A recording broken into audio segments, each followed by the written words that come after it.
સુરતના પાલ વિસ્તારમાં વિઝા અપાવવાના નામે કરોડોની છેતરપિંડીનો બનાવ સામે આવ્યો છે. પાલ પોલીસ આ કેસમાં ફરાર ટ્રાવેલ્સ એજન્ટની ધરપકડ કરી છે. આરોપીએ ફિનલેન્ડ અને કેનેડાના વિઝા અપાવવાના નામે 13 લોકો પાસેથી 2 કરોડ 13 લાખ રૂપિયા લઈ ઠગાઈ કરી હતી. પાલ વિસ્તારમાં વિવિધ દેશોના વિઝા અપાવવાના નામે 2 કરોડ 13 લાખ રૂપિયાની છેતરપિંડી કરવાનો મામલો સામે આવ્યો છે. પાલ પોલીસ આ કેસમાં ફરાર ટ્રાવેલ્સ એજન્ટની ધરપકડ કરી છે. આરોપી વરુણ રાજુભાઈ પરમારને પાલ પોલીસે ઝડપી પાડ્યો છે. તે મહાકાલ ટ્રેલ્સ નામની ટ્રાવેલ્સ એજન્સીનો એજન્ટ છે. આરોપી પરમારે ફિનલેન્ડના વર્ક પરમિટ વિઝા અને કેનેડાના પરમિટ વિઝા અપાવવાના નામે 13 જેટલા લોકો પાસેથી રૂપિયા 2 કરોડ 13 લાખની રકમ લઈને છેતરપિંડી કરી હતી. ભોગ બનનારાઓએ પાલ પોલીસ મથકમાં ફરિયાદ નોંધાવતા પોલીસે ગુનો નોંધી તપાસ શરૂ કરી હતી. તપાસ દરમિયાન પોલીસે ફરાર ચાલતા આરોપીને ઝડપી પાડીને આગળની તપાસ હાથ ધરી છે.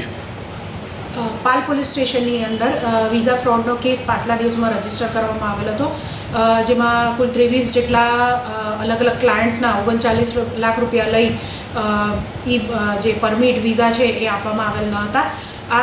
જેની અંદર અગાઉ એક આરોપીની ધરપકડ કરવામાં આવેલી હતી. આ ગુનાની તપાસ હાલ પાલ પોલીસ સ્ટેશનમાં ચાલુ છે.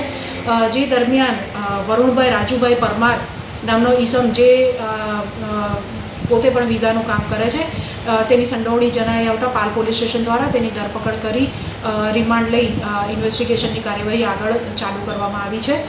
આ ગુનાની વિગત જોઈએ તો વરુણભાઈ રાજુભાઈ પરમાર જે છે તેમણે લગભગ 13 જેટલા અલગ અલગ ક્લાયન્ટ્સ પાસેથી ફિનલેન્ડ અને કેનેડાના વિઝા અપાવવાના બહાને 2 કરોડ 13 લાખ રૂપિયા જેટલી માતબર રકમ કેશ તથા પોતાના એકાઉન્ટમાં લઈને આ જે ક્લાયન્ટ્સ છે તેમને કોઈપણ પ્રકારના વિઝા પરમિટ વગેરે પૂરા પાડેલ ન હતા. તપાસ દરમિયાન તેમની સંડોવણી જણાઈ આવેલ, જેથી પોલીસ દ્વારા તેમની ધરપકડ કરી આગળની કાર્યવાહી કરવામાં આવેલ છે. આરોપી ક્યાંથી ઝડપાયો?